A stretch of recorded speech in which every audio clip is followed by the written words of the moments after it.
واحنا من العيلة اللي احنا ما بنرضاش حدا يطلع على ظهرنا، ولا بنرضى حدا يشهد على اسمنا. احنا قعدنا سنين ما خدناش شكل من حدا. هيئة الجدار يعني ما كانتش تحب اصلا تتعامل مع الكومباتنس، وما كانش بدها. لما شافني المستوتر الكبير انجن، قلت له انت اخذك 20 سنة لسه لتحاول تفوت على الارض، انا بدقيقة بفوت على ارضي. كيف تشكل الوعي أو الشجاعة أو الإدراك عندك بأنك بتقدري تعملي هذا الشيء؟ صراحة ما فكرتش مرتين اني ارجع على ارضي. لو انه في بيع، كان الإدارة المدنية بال 2014 ما طلعت لنا ولا قصقصة ورقة تخص الأرض باسم أبوي. عندي أمل لأنه هاي الأرض احتضنتنا بالمنيحة وبالعاطلة، فمش معقول نتركها هلا وهي حاجتنا هي هلا، فمش رح أتركها. الخرور هو جاي من خرير الماء، يعني لما المي توقع على الصخر أو يعني صوتها. اوكي، فهذا بدل انه في عيون مي هنا. دخلنا على المستوطنين اكثر من مره، فتحنا الباب وعجبنا عليهم، اثبتنا انه هدول المستوطنين ولا إشي. مرحبا، اسمي أنس كسية من بيت جالا المخرور، صاحبة أرض اللي أخذوها المستوطنين ب 31/7. اليوم أنا وأحمد حكينا بتفاصيل أكثر عن القصة، من ناحية قضية عربية أكثر، بتتوجه للجمهور العربي الفلسطيني والعربي بشكل عام. حكيت شوي عن تاريخي كأليس وكعائلتي، تفاصيل يعني ما حكيتهاش ممكن أو ما طلعتش قبل. تطرقنا أكتر لمواضيع بتخص البلد، كبيت جالا، بيت لحم، وكيف تعاملنا مع الجمهور العربي، كمان مع كيف كان في شوية تناقضات بالقصة، وكيف إنها قصة مركبة في إلها أكتر من جانب. وحاولت قديش بقدر إنه أوصل الصورة بالطريقة الصح. كتير كانت يعني كان نقاش ممتع، ووصلت اللي عندي، والأسئلة كانت مختلفة من أحمد.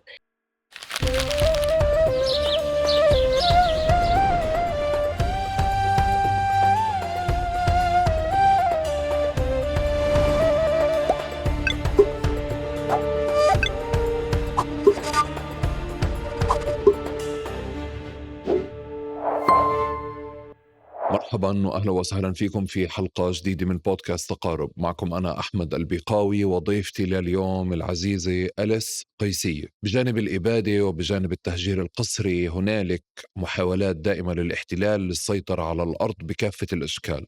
واحد من الأشكال هذه بيبرز في مناطق الضفة الغربية بشكل أساسي، وهو محاولات الاحتلال للسيطرة على الأرض بكافة الأشكال، سواء من خلال الاستيلاء المباشر القانوني وفقا لقوانين الاحتلال، أو محاولات الاستيلاء عليها من خلال الجمعيات الاستيطانية أو حتى المحاكم، أو خليط من كل وسائل الاحتلال للسيطرة على الأرض. في بيت جالا في منطقة المخرور تحديدا هنالك قصة برزت في الآونة الأخيرة. صاحبة القصة أو أصحاب القصة يقولون أنها بدأت عام 2005. في حوارنا لليوم رح نجرب نشوف كيفية محاولات الاحتلال للسيطرة على الأرض على مستوى عسكري، وعلى مستوى استيطاني، وعلى مستوى سياسي، وعلى مستوى المحاكم. كيفية تعاطي مؤسسات الاحتلال وكيفية تعاملهم مع أصحاب الأرض ودعمهم لمحاولات الاستيلاء والاستيطان على الأرض. قبل ما نبدأ بدي أشكركم مقدما على مشاركتكم معي أفكاركم، مقترحاتكم للمواضيع والأسئلة. تقارب بفضل هذه المشاركات تحديدا بكون أقرب لكم دائما.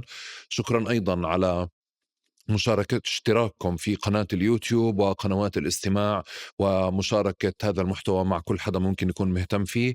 وشكرا أيضا دائما لداعمي بودكاست تقارب، ولمن أراد دعم بودكاست تقارب ودعم استمراره من خلال الرابط الموجود في الوصف. وبهيك بنبدأ. هذا المقابلة رقم كم هلا بآخر يمكن 3 شهور 4 شهور عندك؟ بعرف صراحة ما عدتش، بس في كتير. بس تعبتي ولا لسه، لسه؟ لا لسه وين. شغلتي وعملتي هم أحكي عليهم. اه، فيعني بالنسبة لإلك ماخذ الموضوع يعني معاندة، راس براس. راس براس. والقصة فعلا بلشت 2005 ولا 2024؟ أو جاوبيني هيك جواب صغير، ليه أنا سمعت عنها ب آه، 2024؟ لا 2024 طلعونا من الأرض، لكن من زمان هم يعني من 2005 بلشت الإدارة المدنية تنكش على هدم ومش هدم وهاي الأشياء. لكن فعليًا الهدم صار بال2012 أول هدم. sorry. صح. آمم وبال2012 و13 و15 وبعدين ب19 يعني إحنا كل مرة كنا نرجع نبني. بال2010 بنينا البيت. البيت كان داخل دوائر ترخيص ودافعين عليه كذا مبلغ وبندفع أرنونة اللي هي بلدية، الtaxes تبعون البلدية. وما كانش في أي مشكلة على الملكية. بس بال2017 الJewish National Fund أو الdaughter الصندوق company القومي اليهودي عندهم الdaughter company اسمها هيمينوتا اللي هي هاي بتتعامل بالأراضي مناطق الضفة الغربية عشان هاديك ما تكونش بالوجه. دخلت ادعت إنه شرت الأرض بال69. طبعًا فيش منه لأنه بالمحكمة ما أثبتوا أي ملكية للأرض. آمم حتى بالأحرى فضحوا حالهم إنه الطابو تبعهم مزوّر، فيش إله أصل لا بالأرشيف الأردني ولا بالأرشيف الإسرائيلي. فهيك كإنه استنوا وضع الحرب واستغلّوا وجود القرارات العسكرية، لإنه بالقرارات العسكرية طبعًا بحالات الطوارئ بالحرب الجيش هو اللي بيصدر القرارات، يعني مش المحكمة. فبيكون يعني هو أعلى من المحكمة، فبإصداره هاي القرارات بيقدر يطلع العالم يبعدها. هلأ شو الstrategy تاعتهم؟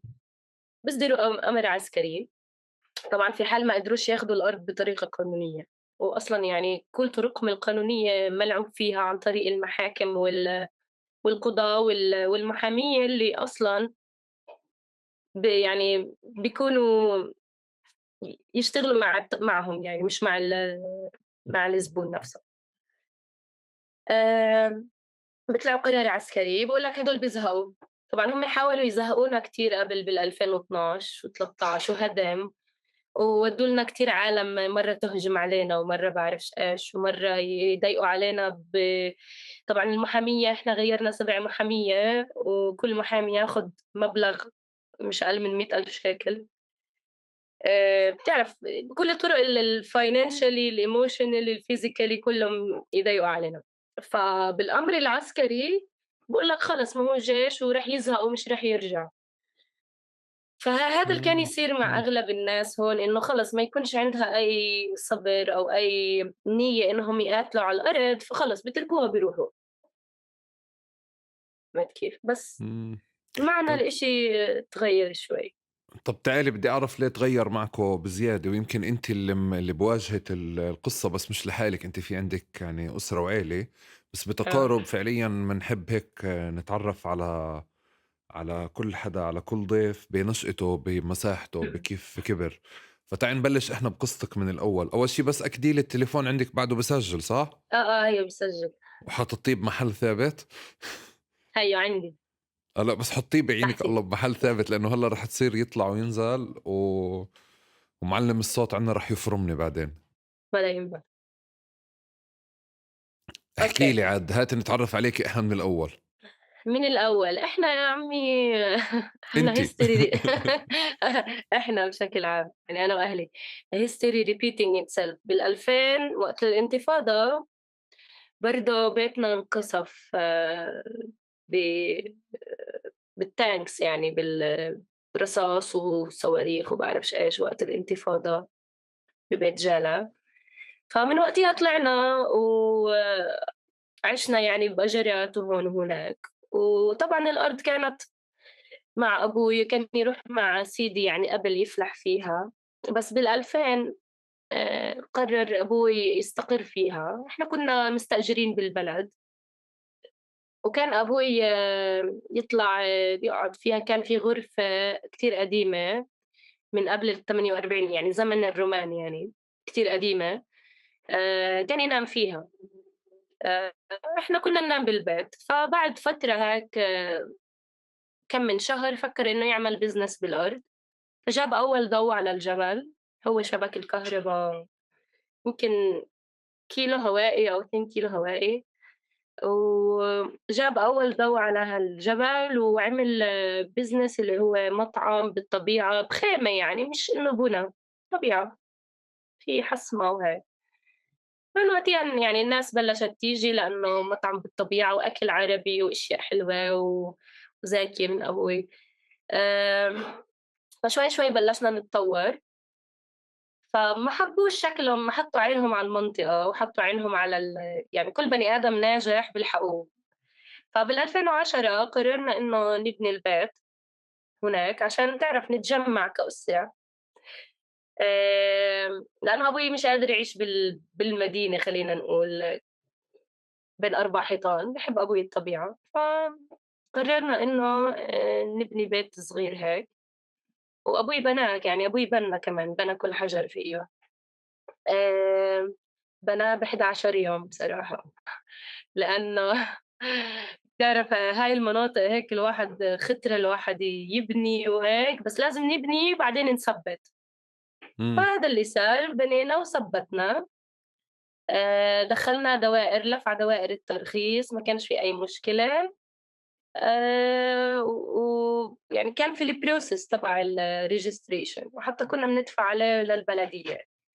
هلأ بال2014، هذا لأي بال2010، بلدية؟ معلش. بلدية القدس. بال2014 إحنا طلّعنا إخراج قيد اللي هو زي land registration أولي للأرض باسم أبوي من صاحب الأرض الأصلي، يعني عن طريق تعرف حجة وراثة. وما كانش في أي مشكلة، فهُم بادعائهم إنه شروها بال69. لا مضبوط شريتوها ب69، ليش الإدارة المدنية تطلع لنا أوراق مسجلة باسم أبوي؟ فبالمحكمة ما أثبتوا، ما قدرتوش تثبتوا إشي، ما قدرتوش عن طريق القانون، هلأ جايين عن طريق العربدة، بيبعتوا ولاد مستوطنين عمرهم 10 سنين.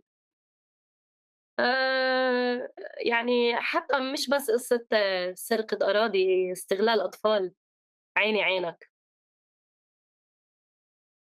آه. ف بدي أحكي لِك شغلة، أنتِ لإنه أنا شُفت لِك كتير مقابلات، فأنتِ من كتر ما عملتِ مقابلات اتعودتِ تحكي القصة نفسها، لا، لأ، مش وفعليًا نفسها، بس هي بس هاي فعليًا اللي عم بيصير. لا، لا، هذا اللي بيصير، بس أنا فعليًا بدي أجرّب بس أرجع لورا عشان أتعرّف فعليًا على العيلة، لإنه آه، في كمان قصة أنتِ بتقوليها إنه إحنا مثلًا قررنا نواجه، أو آه، فعليًا مثلًا إنه في عائلات تانية مش متمكنة بالقانون أو بتسلّم أو بتخاف تواجه أو كذا. أكيد جايتك على هذا الحكي إنه من ثواني ناحية هلأ، آه، ثواني بس خلّيني أنا وياكِ حبّة، حبّة، بدي أرجع لورا. أنتِ أصلًا غير فكرة الأرض وغير المواجهة والطّوشة مع المستوطنين، أنتِ شو كنتِ تعملي أصلًا؟ يعني أنتِ أنا حكيتِ ما أنا كنت بال2000. بحالي. وإيش كنتِ تساوي قبل الملف هذا كلّه؟ أنتِ م مواليد أي سنة؟ 94. 94، يعني ب2005 بالانتفاضة وقت قصف البيت، يعني كان كنتِ عمري واعية. 6 سنين، يعني مش تمام. وعي كتير، بس يعني كنت عارفة إيش عم بيصير تقريبًا، مش كل إشي متذكرة بس ما بعدين. تمام، ويومياتِك كيف كانت نشأتِك؟ نشأتِ أصلًا كبرتِ ببيت جالة؟ هلأ أنا كبرت ببيت جالة، بس أنا معي جنسية إسرائيلية كمان وفرنسية من أنتِ أمي. أمِك مقدسية المفروض، الوالدة. أمي 48. 48. عين كارم. عين كارم، أوكي. وسيدي فرنسي من طرف أمي، أبوي فلسطيني. شُفتِ ليه لازم نفكِّك الموضوع؟ لإنه أنتِ بالعادة بتطلعي بتقولي أنا معي 3 جوازات أو 3 جنسيات كذا وكذا وكذا. هلأ و بتقرير زي دقيقة والّا دقيقتين مش رح آه. يزبط أشرح لا، ما أنا كتير عشان هيك. هيك بدي أفكِّك الإشي، لإنه كمان لإلي باتطلّع إنه هاي الطوشة هي مش طوشة ضفّة بس، ولا طوشة 48 بس، ولا طوشة يعني في خليط بين حتى بالتعامل مع المحاكم، إنه لو آه، حدا من بيت جالة معهوش جنسية إسرائيلية، فرضًا ساكن ببيت جالة معهوش جنسية إسرائيلية بيختلف التعامل. فبالنسبة لإلي في عندي فضول أفكِّك كل إشي عشان نمسك المسارات مع بعض يعني. أوكي. أنتِ وين حسّيتِ فعليًا، إذا بدي أسأل هيك، وين حسّيتِ إنه في مواجهة انفرضت عليكِ أو عم تنفرض عليكِ وعلى العيلة؟ من بأي سنين؟ ال2012. 2012 بشي إله علاقة بالأرض مش شي تاني؟ بالهدم يعني. آه. طب قبلها أليس أنتِ كان في يعني نشأتِك كان في أي حوارات سياسية موجودة حواليكِ، أي أنا تفاعلات سياسية؟ يعني حتى نهاد بيتنا انقصف بال2000 يعني ما اهتميتش كتير للإشي السياسي، لإنه أنا قد ما باقدر أكون بعيدًا عن السياسة، مع إني دارسة صحافة يعني وباحبش السياسة، بس الواحد بيعيش بهاي البلد يعني بيضطر إنه يدخل شوي بالسياسة. آمم، بس أنا سياستي غير عن أي سياسة ممكن تعرفها، أنا سياستي هي السياسية. يعني أنا آمم، يعني باشتغل إنه أقلب عدوّي لصفّي، مش باشتغل إني مثلًا أحارب عدوّي وأدمره، لأ، أنا بيهمنيش، أنا يعني لا هَمّني إنه هو ينسجن والّا يصير له إشي والّا مش فارقة، أنا أرجّع أرضي وطست الظل، هذا أكبر انتصار إلي. ف قبل أنا بالعادة يعني بني آدمة طبعًا درست بقبرص إعلام radio TV film production بالتركي، ورجعت هون كمّلت رياضة واشتغلت أشياء physical، اشتغلت بالبُنا، بالسيارات، برضه كنت على موتورات، يعني باحب الأكشن، باحب الحياة، ما ليش بالمعاناة، بس الواحد بينفرض عليه أشياء بهاي البلد. إمم. ف هي قصة الفرض هي اللي باجرّب أدوّر عليها، إنه بذاكرة كل حدا فينا في حدث يا إمّا صار مباشر أو غير مباشر، اللي زي كأنه حرمِك من فرصة الهروب من كل العوالم اللي أنتِ ممكن بدِّك تهربي منها، بس هذا الحادثة هاي أي سنة صارت معِك؟ هي قصة ال الهدم والّا في شي تاني؟ لا، لا، هي قصة الهدم، لإنه كنت توجيهي وكنت يعني وقتها بالمدرسة يعني أخلّص وهيك، وقتها يعني لقيت صعوبة إني أدرس أول مرّة يعني بتصير معنا وإشي يعني هدِّت رزقة يعني، الرزقة صعبة، ومش من هناك بلشت الأمور يعني مش بس هدم، كتير ناس حاولوا يشتغلوا علينا تهديدات وأشياء، فأكيد من هناك بلشت. إمم. آمم بس مع ذلك أنا حدا كتير positive وطاقاته عالية، طيب تع يعني ما أفكّرش كتير لقدّام، أفكّر بهلّأ، وإيش بييجي باقدر أفكّر له لقدّام، طب يعني عندي بحلول. سؤال كمان عن المخرور. هلا إحنا يعني كنا نسمع عن إنه بس نيجي، بس حدا يجي على البلد أو على بيت لحم لازم يجي على المخرور ويطلع عندكم على القعدة اللطيفة، هيك كانوا ينحكى لنا يعني من أصحاب مش يعني في هديك المناطق. بس عندي فضول أعرف المنطقة نفسها إذا بدك توصفيها لحدا ما راح عليها، وأنت يعني دارسة صحافة وهلا عم تمتهني فعليا الصحافة بالمقابلات، بس إذا بدك تحكي عن المنطقة تعرّفينا عليها عشان نعرف نتواصل مع الموضوع.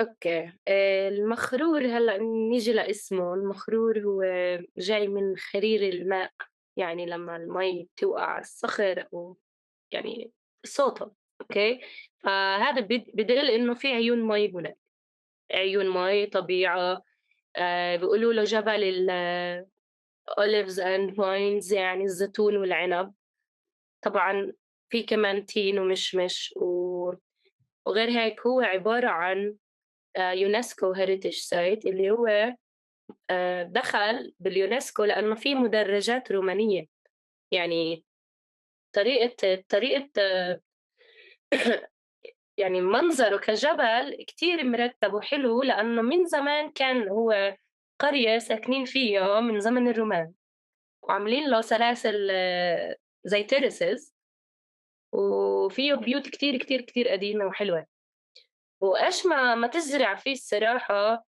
بيطلع زاكي، يعني جبل rich بكل إشي، غني بكل تفاصيله، بالمي، بالطبيعة، في غزلان بتشوف حيوانات حلوة، يعني هو المتنفس الوحيد اللي كمان موجود بمنطقة بيت لحم، يعني هي المنطقة الخضرا الوحيدة اللي ضايلة، فعشان هيك بنسميها جنة بيت لحم. إمم. فهو عبارة عن جد من أحلى الجبال الموجودة بمنطقة الضفة، وغير هيك زي طبيعة عين كارم كمان، لإنه كلّه جبال، سلسلة جبال بتمد لهوناك، وفي فيه كل شي تقريبًا، بس للأسف هلأ لعيون المي يعني لمّا كبّروا النفق ال الجيش يعني الإسرائيلية قطعوا نفق عيون شو؟ المي، نفق نفق من اللي هم الtunnels اللي جنب لأ شارع فاهم 60. النفق tunnels، بس هو نفق شو قصدِك بتقصدي فيه؟ اللي بيشبك مستوطنات مع القدس إمم. مع المحسوم، بييجي في check point هناك بتوديك للقدس، فكبّروها أخدوا من أراضي المخرور أراضي بيت جالا، وهُم يكبروا قطعوا عين المي من مرّة. ف بعيدًا عن ذلك بتطير جوّا، بتطير كمان ما هي معدودة على المخرور، اللي هو هلأ سموتريتش أعلنها مستوطنة جديدة. طبعًا في هناك بركة مَي كتير بتجنّن، من أحلى المناطق الموجودة فعليًا في بيت لحم، واللي هي بتشبك كمان الخضر، الحسين وبتير، يعني هو زي center بيشبك 4، 5 مناطق مع بعض. فهُم أصلًا عينهم عليه لإنه بدهم يشبكوه مع مستوطناتهم بمنطقة عصيون، مستوطنات عصيون مع مستوطنات القدس، فهو بييجي بالنُص. إمم. يعني أنتِ بتحكي بعد ما تخلصي لي برضه بعد ما تخلص المنطقة تبعتكم أو إذا نجحوا يسيطروا على المنطقة تبعتكم، المنطقة الجاية رح تكون بتطير؟ بتير already أخدوها، عم بياخدوا منطقة كبيرة فيها، يعني 120 دونم تقريبًا أخدوا. فأنتِ بتحكي لي إنه في منطقة كاملة أصلًا جاييها الدور يعني. المخرور، أوكي، وبتقدري في أرقام تقريبية في بالِك لقديش المساحة الكلية اللي المخرور بنحكى عنها الأراضي الأراضي اللي عم بنشغل على مصادرتها؟ آلاف الدونمات يعني مش عم نحكي عن دونم ودونمات، بس هلأ مبدئيًا بلشوا بأرضنا اللي هي 4 أوكي، دونم. 4 دُنم، طيب ال4 دُنم 4 هدول دونم عاملة عجا كبير. ال4 دُنم هدول هو فعليًا هيك في حدا بيعاند بقصة أو بحط حجر أو بحط العصاية بالبسكليت بوقف البسكليت شوي. بدي أجرب أسأل في ادعاء فعليا على قضية البيع وإحنا في البلد يعني مع صار في مكاشفات أكتر لأنه في مراحل متعددة خاصة بمناطق القدس بتكتشف إنه في ناس باعت على إنها تسلم البيت بعد 20 أو 30 سنة. يعني هذا نمط موجود للأسف. بحالة الأرض عندكم لما سمعت الإشي أنا ما استغربته إنه في حديث عن إنه هذه الأرض انباعت أو جزء منها انباع قبل سنين. بس ممكن تفهميني إذا لأنه في حديث عن البيع سواء حدا من طرفكو أو حدا فعليا بالمنطقة نفسها مش قادر أمسك الشيء. بس ادعاء البيع أنا أصلا باقول كيف لك، تشكل؟ عندنا بالبلد عشانهم ناس بيحبوش يفكروا، بيحبوا يريحوا تفكيرهم، ما هي هو باع، هذا الMaximum تبعهم، يعني محدودين، وأنا مش زيهم ولا بيهمني شو بيحكوا. وأساسًا لو باع أنا قُلت لك جملة أول إشي، قُلت لك لو إنه في بيع كان الإدارة المدنية بال2014 ما طلعت لنا ولا قصقصة ورقة تخُص الأرض باسم أبوي. هذا أكبر دليل. 2 لو إنهم فعليًا شارية، ليش بيطلعوا أمر عسكري؟ ما بيبينوش أوراقهم، ليش ما يروحوا على المحكمة يجيبوا لنا أمر إخلاء بإنه إحنا قاعدين بأرض مش إلنا، والشرطة هي اللي بتنفذ الأمر مش المستوطنين. فالناس الناس أسهل لها إنها تحكي انبعاث، لأن هم هيك متعودين، خصوصًا أهل بيت جارة، بيحبوش يفكروا. أنا باعرف يمكن سمعت من أهل بيت جارة. أهل بيت جالة كتير منهم باعوا وطلعوا، واللي طلع مش مفرقش عليه إيش رح يصير في الباقي. بس أنا بحالتي، بحالة أهلي، عرضوا علينا مصاري قبل وإحنا ما رضينا، ولو بدنا كان من زمان. ليش نقعد نعاني 15 سنة بهاي الموضوع، نعيش بخيم بعد الهدم 5 سنين بالأرض بس عشان ما حدش يقدر يفوت عليها أو ياخدها. بيقدروا يحكوا شو بدهم العالم، المهم مين بيضحك بالأخير. طيب رجعيني بس لورا نفهم كيف الإسرائيليين بيبنوا الادعاء، بمعنى في المنطقة عندكم بتسمعوا هذا الشيء هو دارج أصلا سائد إنه في ناس سبق وباعت واكتشفتوا إنه هي باعت بعد بالمخرول 20 سنة أو 30 سنة؟ موجود، بس بالمخرول لأ، موجود مثلًا جبل أبو غنيم، وعندك هار جيلو اللي هي المستوطنة، زمان هاد زمان قبل 20 سنة أو أكتر يعني الحكي. قبل 20 سنة اكتشفنا إنه مبيوعين والّا قبل 20 سنة انباعوا؟ ما قبل أكتر يعني من 20 سنة يعني، من زمان يعني، حتى أهل بجالة اللي كانوا سافروا يعني، أو يمكن مش بجاجلة، يمكن طرف تالت، أنا ما باقدر أجزم، بس إنه آمم، بصراحة باعوا ما باعوش هذا لا، لأ، بدنا إشي. نفهم بس الشي هلّأ بعيدًا أنا عن ف أنا ف الحكم، بدي أفهم إجرائيًا يعني كيف الإشي عم بيكون آآ عشان نعرف. بتعرفي أنا كان من جزء من التحدي إني شو السؤال اللي لازم أسأله لمّا بنحكى إنه في قصة انباعت. يعني بالقدس كنا بنشوف إنه فرضًا في بيت إجوا عليه وأخدوه آه، وطلعوا اوراقه، أنا باقول بالحالة لك عندكم هاي ما فيش أوراق، سياستهم. فيش إثباتات. هاي سياستهم إنّهم يحكوا انباعت، يعني بيشغلوا لهم كم من واحد وزاوز بنسميهم، أو ش كم من كلب من كلابهم عشان يحكوا انباعت. بس تنتشر هاي القصّة، الناس خلص بصير تفكيرها هلأ هم كتير شاطرين من ناحية يلعبوها psychology بالعالم، يعني هلأ هم فيش مستوطنة بالمخرول، بس كيف بيلعبوها؟ آمم سرقوا هاي الأرض وقالوا لك في مستوطنة بالمخرج، لكن فعليًا ما فيش ولا أي إشي حتى من سموتريتش دَوّر، ما فيش أي إشي بيصدّق على إنه وجود مستوطنة فعليًا موافق عليها بالمخرج، لكن الإشاعات هاي تدخل سيكولوجيًا جوّا البني آدم عشان لقدّام اللي حوالينا يبلشوا يمهدوا حالهم إنّهم يبيعوا إمم. أو إنّهم يخافوا إنه في مستوطنين، لكن إحنا أو أنا وعيلتي لمّا دخلنا على المستوطنين أكتر من مرّة، فتحنا الباب وعجّبنا عليهم، أثبتنا إنه هدول المستوطنين ولا إشي. أثبتنا إنه يعني إحنا مش خايفين منهم ولا قلقانين فيهم، وهذا حقنا في أرضنا. ففكرة إنه نخاف من المستوطنين ونعطيهم أكتر من حجمهم، لأ، هم المفروض يخافوا، وهم أصلًا اللي بيخافوا كل ما نيجي بيرنوا لنا على الشرطة. طَب أنتِ من وين جبتِ هاي يعني الدكارة اللي بتحكي فيها إنه كيف يعني إنه هذا كيف تشكّل الوعي أو الإدراك بإنه هدول المستوطنين هشين فبنفع تفوتي عليهم أو بينفع تفوتوا عليهم؟ إمتى أول مرّة فتّوا عليهم؟ تاني يوم،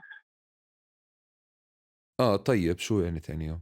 ما هو اتفضّلي احكي أول لي يوم بالضفّة. أو هسا أنتِ بتعرفي أنا مش من السويد، أنا من الضفّة، يعني فاهم قديش في حواجز نفسية بيننا وبين المستوطنين، بس إنه كيف تشكّل الوعي أو الشجاعة أو الإدراك عندِك بإنِّك بتقدري تعملي هذا الشي؟ الصراحة ما فكّرتش مرّتين إنّي أرجع أرضي، إنه أنا إلي حق فيها، وأوامرهم العسكرية هاي يبلّوها ويشربوا مَيّتها، لإنه معطين أوامر عسكري لمنطقة تانية باسم أرضنا، يعني جايبين خريطة أرضنا، لكن فعليًا الأمر العسكري لمنطقة تانية، فهذا كلّه يعني مش علينا. هلأ أول يوم لمّا أجوا طوّلنا أصلًا، وكُنّا عارفين إنه لمّا أجا قائد المنطقة أو الجيش حكى إنه في أمر عسكري أنتم التنين برّا.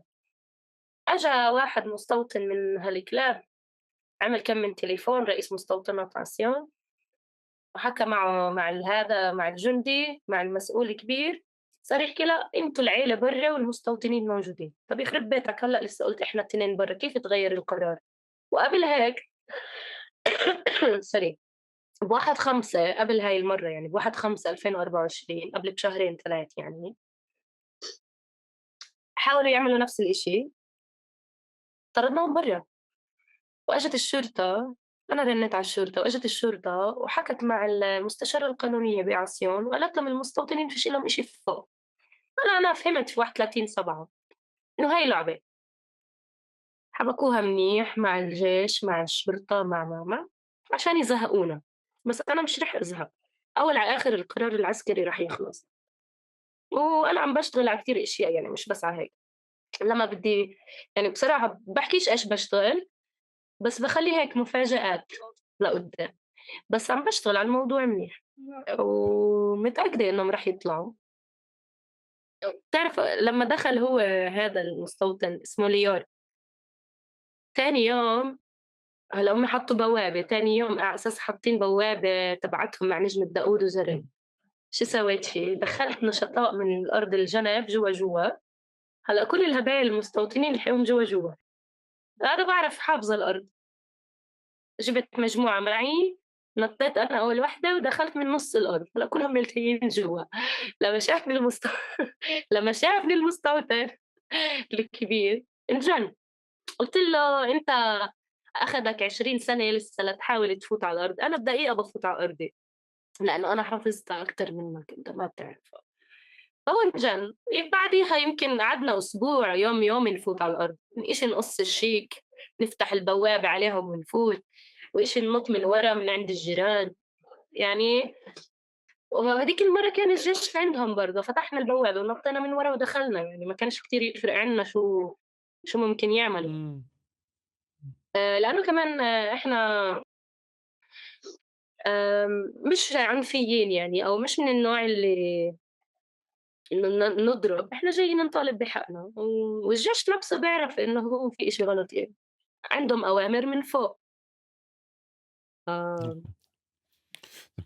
ب بد بد عم بتشرحي لي قاعدة خطوات التصعيد اللي أنتِ عملتيها من طرفِك، بس إذا بنرجع بس خطوة لورا عشان نمسك كيف اتطوّرت أدواتهم، لإنه واضح إنهم معاكم استخدموا كل الأدوات، بس إذا بدِك ترجعي هيك تبني لي timeline مسار زمني لمحاولات السيطرة على الأرض هذه كيف اتطوّرت، من إمتى بنبلش؟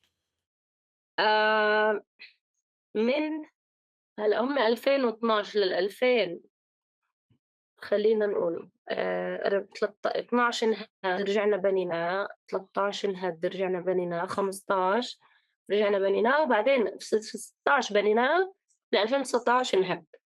هلأ بال2017 لبين ما إحنا كنا عم نسجّل بالبيت، بال2017 دخلت شركة الهيمينوتا بتدعي إنه هي إلها، يعني فعليًا من ال2016 و17 هيك إشي. 16 17 صار في شكل جديد، يعني بالأول كان في هدم، آه. محاولات منعكم استخدام الأرض، وبعدين بلشت محاولات السيطرة على الأرض. إنه ادعاءات إنهم شاروها، أوكي. ولكن ما أثبتوش يعني حتى ال الطابو تبعهم فيش إله أصل لا بالأرشيف الأردني ولا بالأرشيف الإسرائيلي، لأنه ب69 كان في الحكم العسكري، ما كانش لسه يعني ب67 لمّا طلعوا الأردن. لبين ما تشكلت الإدارة المدنية كان لسه في الحكم العسكري الأردني، فقبل ما تطلع الأردن سجلت كل الصفقات. لأ بمنطقة بيت جالة المخرور في بالدفتر هذا اسمه منطقة بيت جالة، تمام؟ منطقة بيت جالة انعملت فيها خلينا نقول هذا الدفتر النوت بوك فيه 200 صفحة، تمام؟ اتسجلت فيه رسميًا 44 صفقة أو 44 صفحة، كل صفحة صفقة. هلأ هم جايبين طابو، هذا الطابع بيحكي عن صفحات مش موجودة، يعني إحنا عندنا 44 صفحة، إيش سووا؟ جابوا ضل عندك 156 صفحة، جابوا كم من صفحة اللي بتيجي على بالهم بهاي المنطقة بيسجلوها، يقول لك ما هم مش رح يروحوا على الأردن ولا على أرشيف الدولة، مش رح يقدروا يفوتوا، لأنه مش رح نقدر نعطيهم صلاحيات من المحكمة لأنه إحنا ماسكين كل إشي. هلأ آمم لمّا دخلنا على أرشيف الدولة عن طريق واحدة بتشتغل Peace Now اللي هي بتشتغل بالسلام، وعندها الaccess لأرشيف الدولة، لإنه إحنا إذا بدنا نفوت عن طريق المحكمة كانوا أكيد رح يعاطلوا علينا، ما كانوش رح يخلّونا، لكن إحنا فاجأناهم، جبنا كمان شهادة خطية من هاي البني آدمة إنه حتى الطابو تبعهم ما فيش إله فيش إله. إيش بنفع أوقفِك هون ثانية بس. المستوطنين إجوا عندكم برّا والّا في ناس أصحاب لإلكم جايين يشربوا فنجان قهوة بصوت عالي؟ شو؟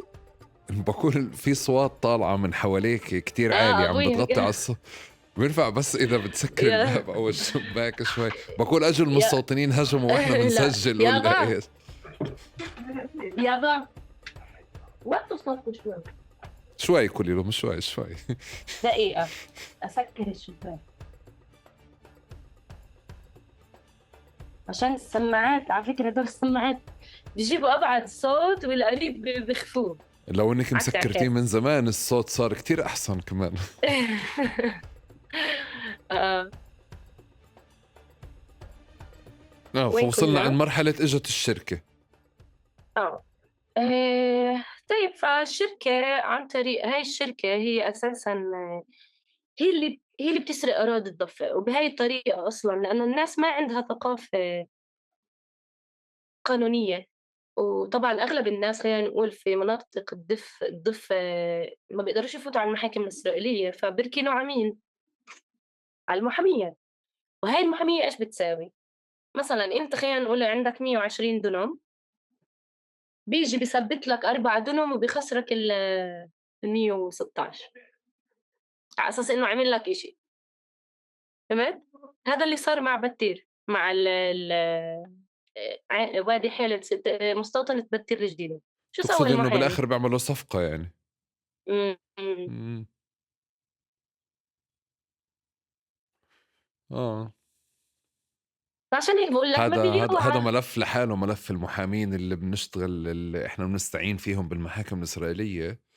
يعني هذا ملف تاني، كمية الصفقات والادعاءات والسرقات والنهب اللي بتصير، يعني هذا إشي عالم آخر. إحنا من كتر ما قلّبنا محامية وكل مرّة كانوا يحاولوا يلعبوا خلص من ربنا يصير إشي اللي نكشفه أو نغيّر طريقنا أو إيش يحكي لنا نعمل عكسه يطلع هو مضبوط وهو ينجن. ف ولمّا يطلب منا إشي معيّن آمم مثلًا نعرف إنه لازم نساوي العكس، فهو ينصدم. ف لسه سامع أصوات. لا، لا، تمام، وطّي صوته الحج شوي. آه. حتى آخر محامي جبناه قعد شهرين، يعني قبل آخر جلسة اللي هي النهائية، شو بعت للقاضية بيقول لها في نفس يوم آخر جلسة، يعني آخر جلسة نستناها على نار يعني فاهم شو، بيقول لها الصبح قبل بليلة حكى لنا كل شي تمام جاي، الصبح على الساعة 07:00 بيبعت لي قرصتني عقربة مش راح أقدر آجي. إمم. لولا إحنا يعني متابعين لكل إشي رحنا ركاد على المحكمة وأخوي ترافع وقبلت القاضية. أوكي. طيب أليس من مكان تاني في نقطة ذِكر، أو أنتِ كنتِ تحكي على مستوطنين وأطفال وأبصار إيش وهيك، بدي أتجاوز فكرة الحديث عنهم كبني آدمين يعني كأفراد. هم بالعادة بيتحرّكوا، القصة تبعتكم باحس إنه هي بتشبه كتير قصة الشيخ جراح. آه. عصّب بزيادة الوالد. لأ مش سامعة أنا المشكلة، لا يمكن تمام. واحدة أحسن لك. جهاد. هذا جهاد مش الوالد بعيد ها. هذا. جهاد بس وطّوا صوتكم لإنه باحكي، وسكري الباب هون سكره. آه. أحُط التاني، لا حُطّيها عادي ما بتفرقش استنى شي. شوي خليك معي.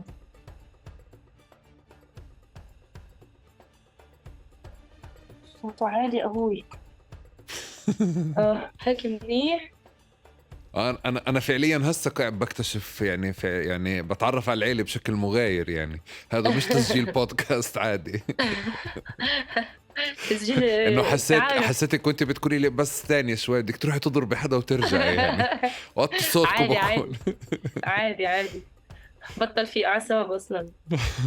طيب أليس مرة تانية خلّينا نرجع لمّا بتحكي عن المستوطنين، بالآخر هم هدول مجموعات، جمعيات، ناس بوكلوا وبيشربوا، بيندعموا، بيتحركوا، عندهم يعني support system، نظام داعم فعليًا، سواء من مؤسسات، أفراد داعمين وغيرهم. بينفع بالحالة هاي من تشخيصِك من تجربتِك تشرحي لي عن هذا الموضوع أكتر، بشيء يتجاوز اللي هو اسم فلان أو علان يعني؟ أوكي. لأ هو ما فيش اسم فلان وعلّان، هو معروف الJewish National Fund اللي هي بتجيب إيش، بتجيب هاي الأطفال. الأطفال هاي خلّينا نقول بيجيبوها من الشارع، وبتكون أغلبها كمان من المؤسسات زي الwelfares والorphans اللي هم تعرف بيكون في آآ شو بيسموهم، يعني بيديروا بالهم على الأطفال هناك رعاية أو الرعاية. وباعطوهم مثلًا زي agricultural school اللي هي مدرسة زراعية، هدول عبارة عن مدارس زراعية، يسووا لهم volunteering hours بهيك مدارس، ساعات بيغسلوا لهم تطوعية. مخهم. بالضبط، بيغسلوا لهم مخهم على أساس إيش؟ إنه هاي أرض الميعاد وهي أرض الأبصر شو، أرض التوراة وربنا حكى لنا إنه ناخدها، وببلشوا يحطوا أسامي من عندهم على أساس تكون مطابقة للتوراة أو التلمود تبعهم. الولاد هاي طبعًا بتكونش فاهمة إيش بيصير، بس إنه فاهمة إنه هاي الأرض إلهم، أو مش إلهم للي باعتهم، تمام؟ يعني أنا بالومش هاي الولاد الصغار. باقول لك يعني امبارح لسه مصورة فيديو على الولد عمره 12 سنة وبيسوق، يعني كيف على أي أساس يعني معطين ولد 12 سنة وبيسوق؟ وغير هيك يعني معه سكين ومعه أدوات حادة، يعني على أي أساس؟ بس المهم. أنتِ بتحكي على معلومات اللي هي قضية إنهم هدول بياخدوهم من دور أيتام أو من جمعيات رعاية وبيشغلوهم في هذا الشي؟ يعني أها. معلومة والّا تقديرات هادي تحليل؟ لا، لأ معلومة، لإنه أنا يعني صار حكي مع واحد من، يعني خلّينا نقول في واحد منهم اللي قدرنا نتعامل نحكي معه. وفهمت إنه حتى عن طريق أصحاب إلي يهود اللي هم تواصلوا كمان معه، مع غيره، بس أنا تواصلت معه هو نفسه لإنه كنت أحكي معه face to face. فهمت إنه عنده psychological problems، يعني مشاكل نفسية اللي عن طريق يعني عن طريق الرعاية هاي مثلًا بيخلّوهم يروحوا يسووا هاي الساعات، وإذا بيروحوش يسووا هاي الساعات بياخدوش مصاري، يعني بدك مصاري بدك تشتغل. إمم، إمم. الشغل هذا بده يكون عن طريق الGNA. عادي، عادي. الشغل هذا مش عارفة وين أروح صراحة، فوق، تحت، ما فيش ضهري صغير. المهم، هاي عن طريق معلومات طبعًا جمّعتها يعني من حسب حكي معهم، حسب الناس شو حكوا معهم، تسجيلات فيديو، يعني أكيد مش جايبة الإشي من عندي. إمم. وكمان في مقالات على الJNF Jewish National Fund من صحيفة هآرتس بخصوص استغلال الأطفال، طلع قبل بسنة، إمم، إمم. اللي هي بتثبّت كمان حكيي. طب ب ب بالمقابل أنتِ في عندِك مسارين لمواجهة اللي قاعد بيصير، في مسار قانوني وفي مسار على الأرض محاولة فعليًا دائمًا التظاهر أو محاولة استعادة الأرض، يعني فعليًا استعادة الأرض. رح أسألِك عن المسار استعادة الأرض، بس بالمسار القانوني قديش عندِك أصلًا وأنتِ بتروحي على المحاكم وأنتِ بتعرفي إنه هاي المحاكم هي جزء من هذا السيستم ككل يعني، قديش عندِك توقعات ب ب ب بعدالتها أو إنه ممكن تنصفِك بمعادلة مثل هاي أو إنه ممكن تنحّي السياسة عن هلأ شو هي أنا بتعمل؟ مش راح أكون هبلة وأروح على محاكم بوقت حرب، هذا أول إشي. يعني هم أساسًا بالأمر العسكري بيدفعوك تروح على المحكمة، فإيش بيساووا؟ عيالك رُحت على المحكمة، خصوصًا بحالة حرب، آآ اللي هي الأوامر العسكرية بتكون أعلى من المحاكم. آمم باللحظة هاي الجيش بينسحب من القضية ومين بيدخل؟ الشركات الصهيونية أو شركات زي Jewish National Fund. فهيك بدال ما ياخد الإشي سنة مثلًا ليطلعوا، راح ياخد 15 سنة لأنه عيالك فتحت محاكم، والمستوطنين اللي قاعدين في الأرض راح تحلم ترجع عليها، وأنا هذا الإشي مش راح أعطيهم إياه. يعني أنا هلأ إني أروح على محكمة ما راح أروح محكمة إلا لمّا أكون متأكدة مليون من مِيّة من كل إشي، من كل ما يكونش عندي risk حتى 1%. أمّا طول ما عندي risk، هلأ هو أمر عسكري وهُم بيقدروش أصلًا يعملوا فيها إشي، بيناموا فيها تحت حتى مش حاطين خيمة ولا ضو، ممنوع يغيروا فيها ولا إشي. بالنسبة إلي هذا منيح، عقبال ما أخلّص أموري، أسوي اللي براسي، أضبّط وضعي. أمّا إني أنا هلأ بمرحلة زي هاي آخُد الأوامر العسكرية أروح أرفع عليهم قضية، أكيد راح أخسر، وراح يضلوا وراح أطلع على فشوش، فمش راح وأنتِ حتى. بتعتقدي إنه ممكن توصلي يوم من الأيام إنه zero risk وتروحي على المحكمة وتاخدي اللي بدِّك إياه؟ صحيح، طب مسار بس مش هاي المحاكم الفترة. إذا بدي أعمل مقارنة، بتتذكّري قبل كم سنة فعليًا كان سياق نقاش الشيخ جراح، يعني كمان شُفنا قديش المحاكم مسيّسة. يعني أنتِ بتحكي على مش هيدا الظرف، مش هيدا الوقت، يمكن لإنه هلّأ كل النظام أصلًا مجنون، يعني بمعنى باخُد ال القرارات القصوى بكل شيء يعني.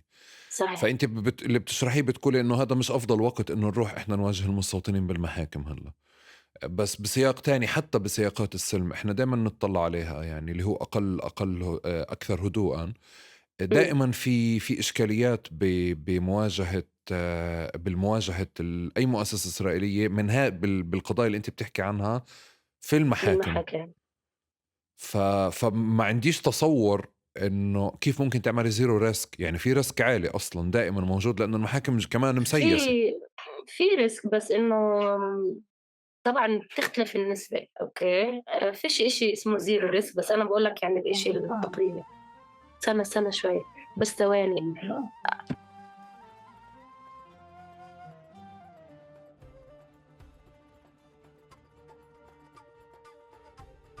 يمكن رح تسمعه هون. تمام. انطفت الشاشة. تمام، هاي إحنا بنجيبها.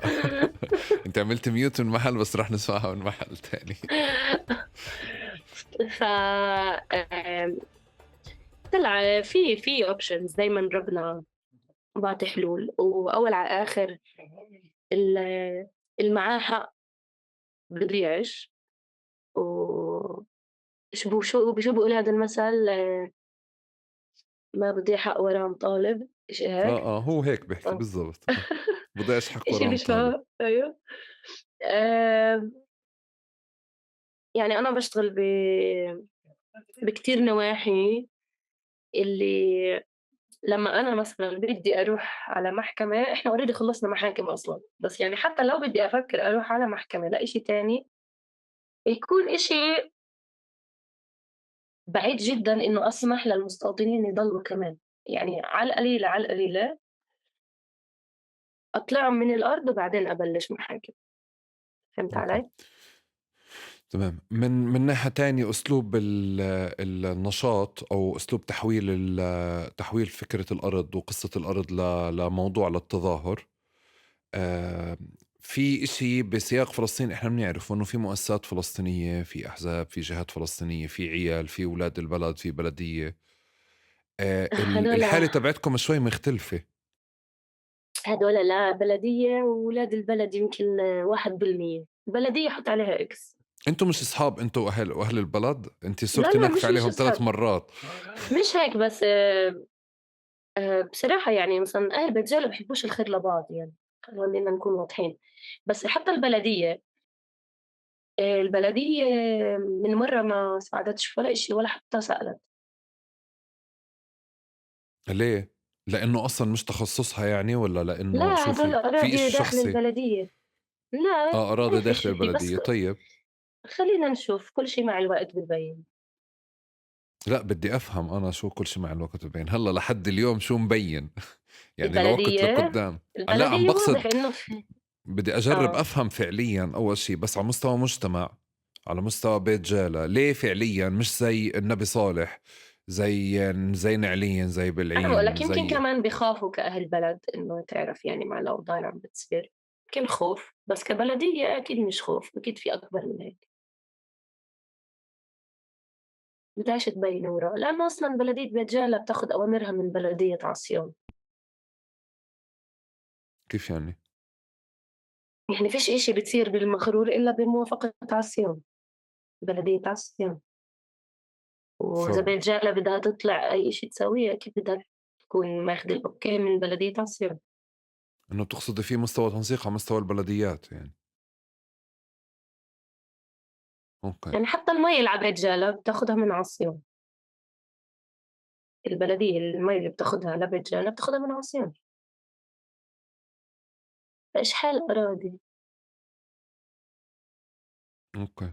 أنتِ يعني بتدلّلي لي قاعدة بتحكي لي رسمي إنه الإشي يتجاوز حتى التنسيق، إنه إحنا يعني إذا المَيّة بتاخدها من عصيون، ففي مستوى يعني علاقة يتجاوز مناطق تاني بشكل التواصل. فبالتالي نعم ممكن صحيح. ما بدهم يواجهوا أو ما بدهم تتضرر مصالحهم مينيموم، يعني مينيموم. minimum أو ممكن في إشي أكبر من هيك، ما أقدرش أجزم، بس يعني مصالح شخصية. أوكي. وعلى مستوى البلد في مؤسسات مثل هيئة مقاومة الجدار والاستيطان. لأ، في مقاومة هيئة الجدار واللجان الشعبية، وفي شباب من البلد، زي أبناء المهد شاركونا، آمم، اللي هي شبيبة مسيحية، في مؤسسة مثلًا الحق وسبيل، وفي كتير مؤسسات يعني ما باقولش لأ. لكن كأفراد قليل، قليل جدًا، يعني إحنا بنحكي عن مؤسسات، لكن كأفراد قليل جدًا. هذه أكيد أنا المؤسسات بافهم الناس أخذت على بتخاف. عاتقها القضية هاي. إيش يعني أخدت على عاتقها؟ يعني تحمّلت مسؤولية؟ يعني أضافت، حاولت تعمل شيء تغيّر، مثلًا هيئة مقاومة الجدار والاستيطان مثلًا ممكن توفّر دعم أو تشارك بفعاليات ما أو تنظّم شاركت فعاليات. فعاليتين بتشارك يعني، دعمتنا بالخيام، بالخيمة، دعمونا يعني ما قصّروش برضه، هيئة المقاومة الجدال. أنتِ راضية عن مستوى أكيد لأ أدائهم؟ طبعًا، يعني برادية، بس أكيد دايمًا في المجهود الأكبر اللي ممكن يتسوي، بس لأ عم بيشتغلوا. بس كمؤسسة، كبلدية بيت جالة لأ، بس كمحافظة بيت لحم وك مقاومة هيئة وجدار لأ، اشتغلوا منيح. بس أوكي. أقول لك يعني ما فيش حدا بيشتغل أكتر من صاحب الموضوع نفسه، يعني قد ما يكون الإشي، أنا بدي أتعب على الإشي أنا وأهلي. وأنتِ لمّا تحكي أنتِ وأهلِك بتحكي يعني على 5 أو 6 نفار والّا بتحكوا عن عيلة أكبر؟ لأ نحكي عن 5 تقريبًا. عن 5.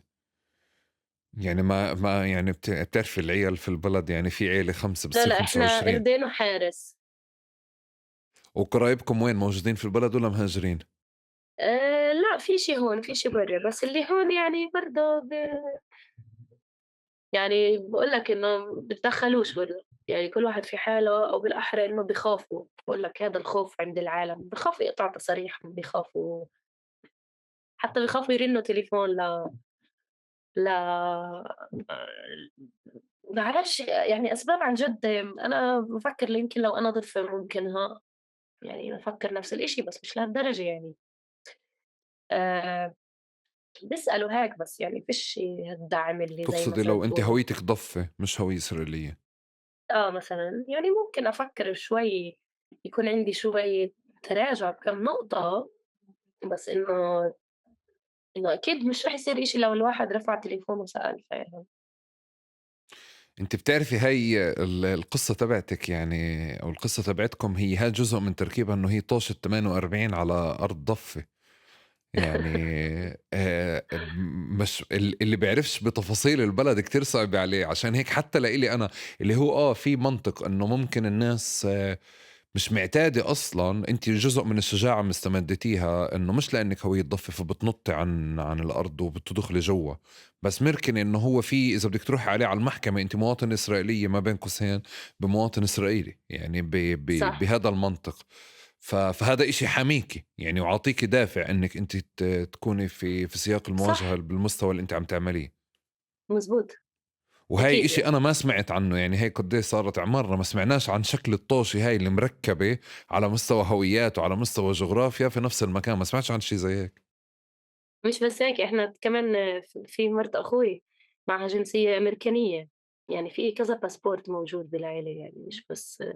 إحنا بباسبوراتنا نقاوم يعني هلأ. أنا عارفاه على الله يزبط، بس إن شاء الله، يعني طب زي ما أليس من بنقول هوّب من فوق واضرب من تحت.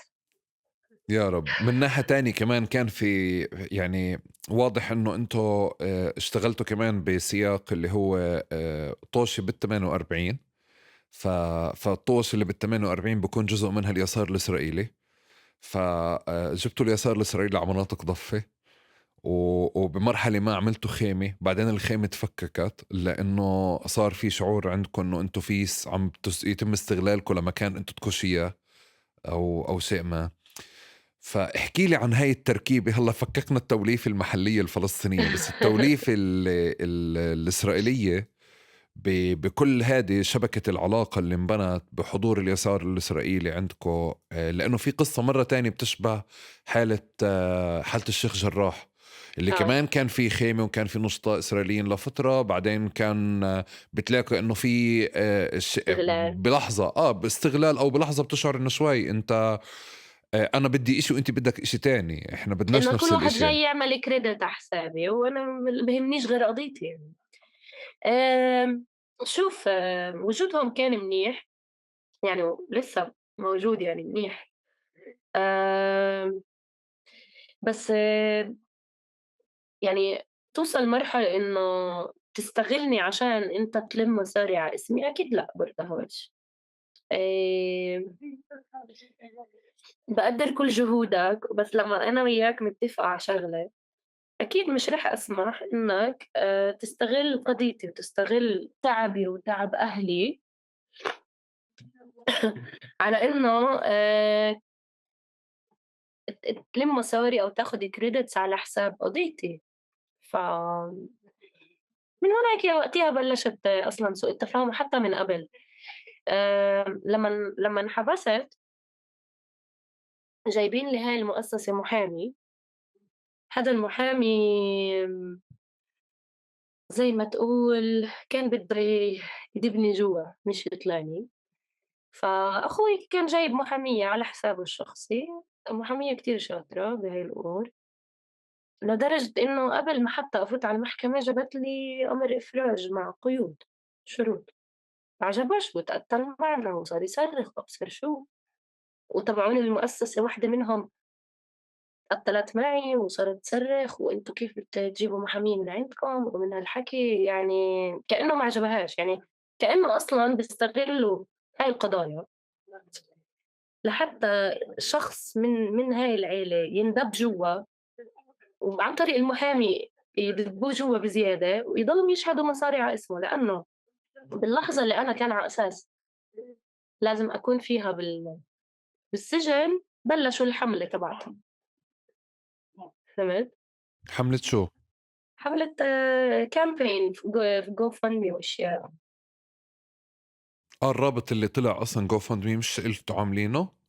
في واحد لأ، لأ أنا منزّلته أنا، بس في واحد كانوا هم منزّلينه وكاتبين على قضيتنا بدون ما إحنا نعرف. أنت عم فلمّا تحكي على مين هون؟ مجموعة أفراد ولا اسم جمعية أو لأ، اسم اسم حزب؟ جمعية مؤسسة، إيش اسمها؟ اللي هم combatants for peace، مقاتلين من أجل السلام. أوكي، هدول اللي عملوا الخيمة عندك. هدول مش عملوا الخيمة، الخيمة من الهيئة. الخيمة من الهيئة، بعدين طب ولين حط عليها جواها اللوجو تبع مقاتلون من أجل السلام خيمة كذا؟ بتعرف ما هم حابين يكوشوا على كل إشي، هلأ إحنا بنية طيبة يعني، حتى كان في rabbis for human rights، حتى هم كإنه بعدوهم، فاهم؟ ما كانش بدهم حدا غير هم يكونوا الtop. أنا إمتى بلشنا نفهم هذا الإشي؟ طبعًا يعني أجواء الخيمة كانت حلوة، يهود وعرب ومسلمين ومسيحية ومتدينين ومش متدينين، وكان في كتير تواجد هناك، mix يعني. بس أسلوبهم هم بيّنوا قدّيش انتهازيين، وإحنا من العيلة اللي إحنا ما بنرضاش حدا يطلع على ضهرنا، ولا بنرضى حدا يشهد على اسمنا. إحنا قعدنا سنين ما خدناش شيكل من حدا، ولا بدنا ولا قلقانين. لكن أنتم تيجوا تعملوا الإشي فوق ضهرنا، ولسه فوق ما نطلب منكم تفسير، بييجي تبع المؤسسة المسؤول هون ببيت لحم، بييجي بيصرخ علي بيقول لي: "اخرسي." أخويا قتلوا يعني ضربوا. يعني أنتم قلة احترام مش طبيعية. عشان هيك فيش حاجة لا لوجودكم ولا لوجود غيركم. اللي بده ييجي عشان قضية أهلا وسهلا، اللي بده ييجي عشان مدفوع له مصاري إنه ييجي ما بيعنينا. فبوجوده بلاهم كمّلنا، وأنا قدرت أبني يعني شبكة عالمية. سويت مجموعة اسمها Global Interfaith Solidarity for المخلوع. فيها هلأ تقريبًا 700 واحد حوالين العالم، وعملنا ب29/9 وقفة صلاة احتجاجية وقت ما بنيت الكنيسة أنا تحت، ما بعرفش إذا شُفتها. إمم، شُفتها إمم، الكنيسة؟ يومة الأحد ب29/9 كنت طبعًا ب3 أسابيع بنيت شبكة كتير كبيرة، طبعًا من bishops، من rabbis، من imams، من ناس عندهم مؤسسات حوالين العالم، فقدرنا نعمل interfaith vigils، وقفات صلاة احتجاجية للمخرور يومة الأحد من تقريبًا بين 40 ل60 دولة. وفي 3 أيام بنيت مجسّم الكنيسة وركّبناه بساعة ونُص هناك. لمّا إجا الجيش تفاجأ. طبعًا الكنيسة هاي بنوها مسلمين ويهود ومسيحيين، يعني 3. وصلّينا صلاة أحد إحنا ال3 عن طريق أبونا منذر إسحاق، ما بعرف إذا بتعرفه. إمم، وكان إشي كتير حلو صراحة. ورنّوا علينا تاني يوم يقولوا لنا قيموا الصليب، إحنا بدنا نيجي إنه يعني قيموا الخيمة مش الخيمة، قيموا الكنيسة وقيموا عملناها من خشب، ورسمنا عليها أشياء هيك حلوة، إنه كنيسة العادة. فتالت يوم إجوا، خلّينا نقول مش هدّوها بس فكفكوها بطريقة إنه عشان ما قدّام الإعلام ما يبينوش إنهم هالقد وحشين، هم فعليًا أصلًا وحوش يعني، بس إعلاميًا عشان ما ينحكاش عنهم إنهم هدّوها ففكّوها وأخدوها. بابعت لك صورها يعني، هي كتير أوكي. حلوة كانت. أليس قبل ما نطلع لبرا للشيء هلا العالمي او الدولي او فعليا قديش حالة التضامن الخارج، بس بحالة آه. الشيء الإسرائيلي هاي الأشياء اللي أنت قاعدة بتشعري فيها، التناقضات اللي موجودة، بتحس إنه في يعني شو الإشي المشترك بينك وبين المجموعات أو المؤسسات اللي ممكن يخليهم يدعموا مسارك؟ أول إشي إنه هُم ضد الاحتلال، يعني إنهم هُم مش مؤيدين للجيش ومش بالجيش وضد الاحتلال كاحتلال، لإنه هُم كمان بيعتبروا حالهم باحتلال، وداعمين للقضية، داعمين لقضيتي والقضية الفلسطينية بشكل عام. أنت بتحكي كل المؤسسات اللي موجودة عندك أفرادها مش مشاركين بالجيش؟ أفرادها لأ، مش مشاركين، واللي كان مثلًا زي زمان كان مشارك وترك، يعني هو زي ما تقول ندمان ومستحيل يخلّي ولاده أو إلى آخره. طب أكيد وأنت اللي بتحس أكيد اللي أكيد اللي معنا مش مشاركين بالجيش، لإنه في نُصهم انسجنوا عشان ما راحوش على الجيش. إمم. وبسياق تاني أنتِ بتشوفي إنه هو يعني في إشي بتحسين ظروف احتلال، بمعنى إنه أنتم سرقتوا أرض هلأ، بس مثلًا في أشكال تانية من الاستيطان ما عندوش مشكلة معها؟ يعني بمعنى أنتِ وياه مش بتشوفي حالِك على نفس الأرضية فعلًا؟ أنا وياه إنه عايشين مع بعض. No no سياسيًا بشو بدِّك أنتِ فعليًا، مش بس على مستوى طبعًا، المخرور، على كل فكرة فلسطين، بشكل بتشوفوا عام. حالِك أنتِ آه، واقفة على نفس الأرضية السياسية أنتِ وياهم؟ أكيد، أكيد، نفس طب الأرضية ليه بتصير السياسية. هذه التناقضات اللي بتحكي عنها، اللي هي بمحل في حدا باخد كريدت أو في حدا بوظف الإشي هاي لشيء لإنه في إسرائيلي عندك، داخلي؟ أنت بتحكي عن أفراد اللي هم بالمؤسسة، وفي عندك المؤسسة نفسها مسؤولين. يعني أنا بافهم كل مؤسسة تعمل حملة اللي هي تغطي شغلها على الأرض، ما فيش مشكلة، لكن لمّا توصل إنه أنت تغطي شغلك على الأرض باسمي، هون وقتها أنا ما بارضى. بدك تشتغل تغطي، اتفضل ساوي، بدك تيجي تغطي تشتغل على اسمي، تعال قُل لي 1، 2، 3، إذا أنا بارضى بنشتغل سوا، إذا أنا لأ بارضاش ما تحطّش اسمي بالموضوع، لإنه أنا وياك متفقين أي حملة بدها تصير من أول الدنيا أنا لازم أكون عارفة فيها إذا أنا اسمي بالموضوع، ولمّا باكتشف من الناس إنه أنا اسمي بالموضوع بدون ما أعرف، أكيد راح أحط X عليه. إذا في هيك إشي بتعمل معي، إيش في حال في أشياء تانية.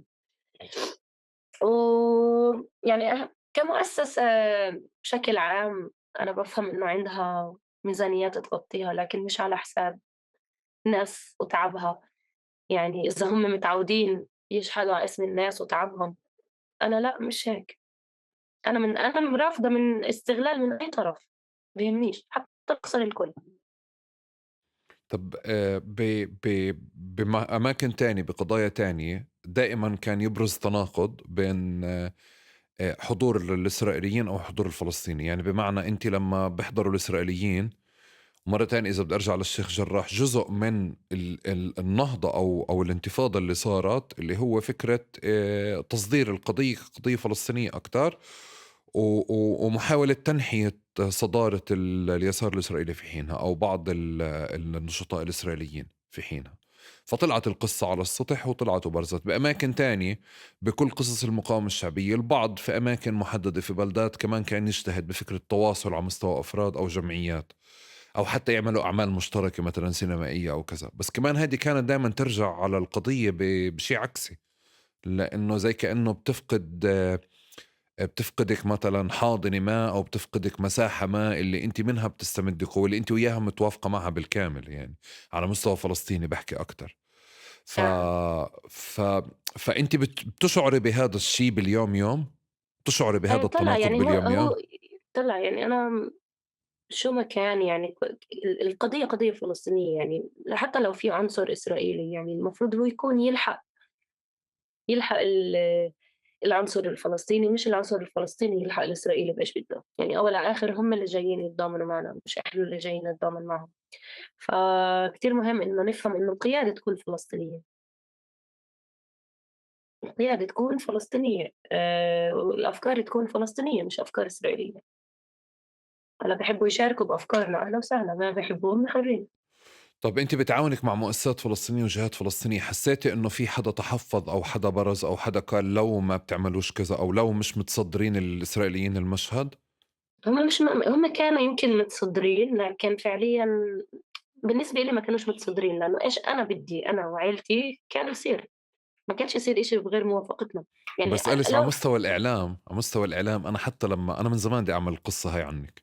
آه. اوكي. كان في مرحلة انه انا بس قاعد براقب وبشوف، لانه بالنسبة لي في اشي غريب قلت لك مركب اخذني وقت لفهمته. بس كمان من مكان تاني انه كان في بالصدارة انه في عيلة فلسطينية مستعينة باليسار الاسرائيلي على للقضية. بعدين بمرحلة ما بمحطة ما واحنا قاعدين بنطلع وهيك لما صارت قصة الخيمة، انه قلت لا هون في عيلة فلسطينية عندها موقف اوكي واضح وكحشت او طردت مجموعة من الناس، بالتالي في قصة، يعني في حوار. بس انا لا إلي حدا متابع للقصة بحذافيرها شفت في الاعلام شيء عكس شو انت بدك، يعني عكس شو انت بتتفكري، انه في صدارة للاسرائيليين وهون في قضية ما عندهاش حاضنة فلسطينية. فهلا انا اخذني مقابلة انا وياك طويلة عشان نشرح هيئة المقاومة الجدار هي اللي جابت الخيمة اللي استغلتها جمعية آه. تانية وكذا. ف... فهذا عشان هيك بجرب أفهمه إنه من مكان تاني بس النقاش مش بس أنت شو بدك، النقاش كمان صدارة القضية لبرا.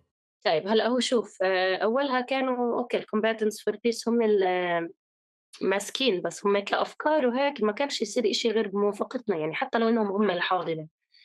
2 المقاومة ما كانتش هيئة الجدار يعني ما كانتش تحب أصلًا تتعامل مع الcombatants وما كانش بدها. بلحظة من اللحظات يعني صار هذا الموقف ووقفنا شغل معهم، وهذا الإشي صار لصالحنا يعني لإنه إحنا بيهمنا العنصر الفلسطيني، لكن لا يعني إنه ما في عنصر إسرائيلي متواجد معنا، لأ في لهلأ كمان في عنصر إسرائيلي متواجد معنا بقضيتنا. فبالنسبة إلي يعني من بعد ما طلعوا الcombatants for peace أنا نفسي أنا الحاضنة الموضوع مع الهيئة مش محتاجة لأي مؤسسة تحضن.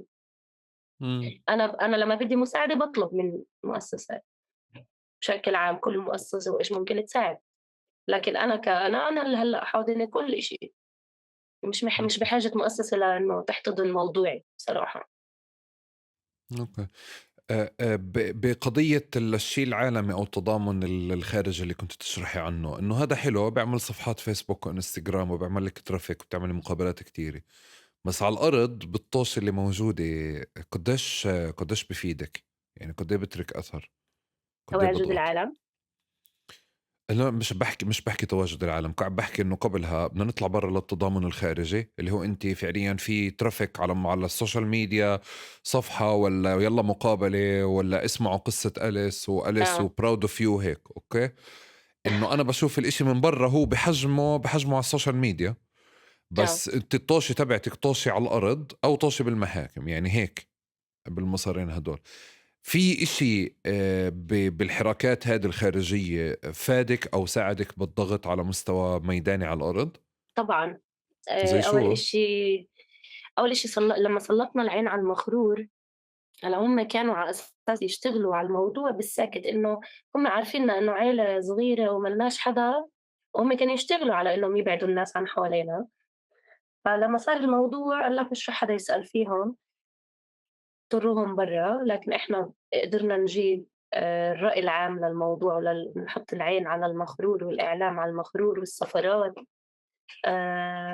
وال مش بس سفارات يعني والكنائس، اتحاد الكنائس بجنيفا، الhouse of lords بUK، يعني كل هدول، يعني هدول طلع هذا ملف. ما تقدرش تحكي إنه والله هاد مش راح يأثّر وهاد مش راح يأثّر، هاد بيأثّر وهاد بيأثّر وهاد بيأثّر وهاد بيأثّر، لينبنى فعلًا ضغط اللي هو بتقدر أنت في هذا الملف تضغط على الناحية التانية، هذا من ناحية إعلامية مش قانونية، أو من ناحية رأي عام.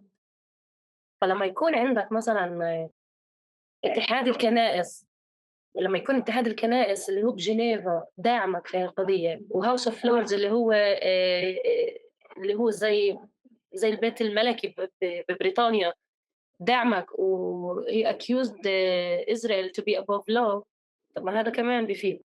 وغير هيك، لمّا أنا سلّطت الضوء على تواجد أطفال في الأرض مع سكاكين، بطّلوا يحطّوا أطفال، بطّلوا يحطّوا مستوطنين، صاروا يحطّوا جندي واحد. إمم. هذا الإشي أكيد إله حسنات. يعني هلأ بتطلع على الأرض بتلاقي فيها جندي، مستوطن بس جندي، يعني أكيد فيش إشي بيساعدش. أوكي. ب ب هلأ بعيدًا عن الدراما والعاطفة والهيك، ب أنتِ شايفة إنه فعلًا رح ترجع تسترد الأرض هاي؟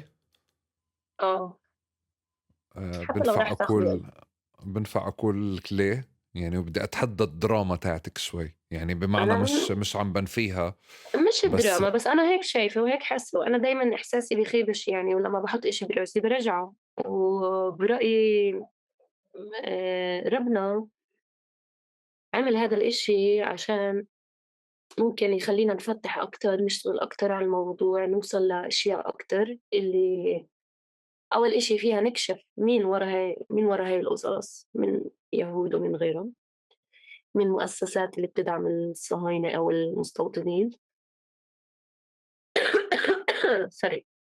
آآ يعني هذا عبارة عن درس إنه إحنا نتعلّم كيف نواجه هاي المشاكل، نعمل علاقات أكتر من ناحية علاقات سياسية أو علاقات دبلوماسية.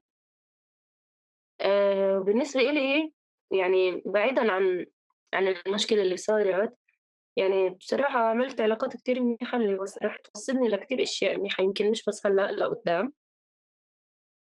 ويعني عندي أمل كتير كبير، لإنه بصراحة إيش أنا باحس جوّاتي وكتير باحلم يعني، وأنا بتجيني هيك رسائل بالأحلام. رح أرجع على الأرض، حتى لو رح تاخد وقت شوي بس رح أرجع. عندي أمل لإنه هاي الأرض احتضنتنا بالمنيحة وبالعاطلة، فمش معقول نتركها هلأ وهي بحاجتنا هي هلأ، فمش راح أتركها، مش راح أتركها للمستوطنين، قد ما يساووا قد ما يحاولوا، لإنهم إلهم 20 سنة بيحاولوا ياخدوها، فمش راح يعني تزبط معهم هالشهرين. يعني متحامين بالأمر العسكري، بكرة بيخلص. وأصلًا هم الجيش حكى لواحد من أصدقائنا الإسرائيلية إنه إحنا بنطلع الأمر العسكري عشان نبعد العيلة إنه ما تيجي على الأرض، فباللحظة اللي ما فيش فيها أمر عسكري ما فيش عندهم أي إشي تاني اللي يقدر يمنعونا نكون فيه في الأرض. قديش ممكن يطلع أمر عسكري؟ شهر، شهرين، 3، 4 سنة. بعدين. طب أليس ليه ما تاخدي يعني حالك أنت وعيلتك، بما إنه خمسة وبما إنه المكان اللي أنتوا فيه مش يعني مش أفضل مكان ممكن تتخيليه يعني، أو آه. الواقع والوضع كله، وتاخدي وتبيعي كل شي عندك وتطلعي تسافري يعني وتهاجري؟ ليه لو مش بدي عاملة أطلع هالخطوة؟ كان من زمان طلعنا يعني. ليه بعدك مش طالعة؟ ليش أطلع يعني هي أرضي. هم يطلعوا ليش أنا أطلع؟ لا بسألك أنت، هم يعني شو اللي بقى بربطك هالقد بإنه هاي أكيد أرضي؟ عادي أرضنا. بصير عندك أرض بكل محل. لا لا مش كل أرض يعني هلا أنت لما تكون في بيت فيه ذكريات بدك تروح على بيت تاني وتقول هذا بيتي. أكيد البيت يعني ممكن يكون بيتك خيمة بس فيه ذكريات أحسن من قصر. فمش شرط. فالإشي بيتعلق بالذكريات كيف الشجرة متعلقة بالأرض. نفس الإشي إحنا متعلقين بالأرض يعني هي قطعة منا من العيلة. وأنتوا العيلة الخمسة كلكم متوافقين على نفس الشي؟ يعني ولا طبعا. واحد بنفسه هيك بالليل بقول لو نترك ونخلص؟ لو بدنا نترك نخلص زمان تركنا وخلصنا من أول مرة انهدينا. كان ريحنا راسنا وطلعنا. ولا بتعتسنا بتعتست. فالشغلة مش بسهولة الواحد بس يترك ويطلع. هيك هم أصلا بدهم. وهذا الإشي مش رح يصير. تعرفش إيش ربنا كاتب بس إحنا رح نعطي الفل والباقي على الله. بالتوفيق. شكرا. يعطيك العافية. أنا بدي أترك لك المايك إذا في إشي بدك تحكيه، هيك بالعادة يعني أترك لك المايك تحكي اللي بدك إياه، أو يعني مش لازم برضو تحكي إذا فيش إشي تحكيه يعني من غير ضغط. آه إذا في إشي ما حكيناهوش. ما فيش إشي معين حاليا. بس هيك حاليا عندي عملية آخر الشهر لازم أتحضر لها. عملية شو؟ عندي بلاتين بإجري ولازم يقيموا لي إياه. عملت حادث قبل سنة ونص تقريبا. ليه مين ضل يشيل بلاتين من إجره؟ ليه بدك تشيليه؟ ما كتير في بلاتين. كتير كتير. لازم أقيمه. كتير بدهم يخففوا منه يعني.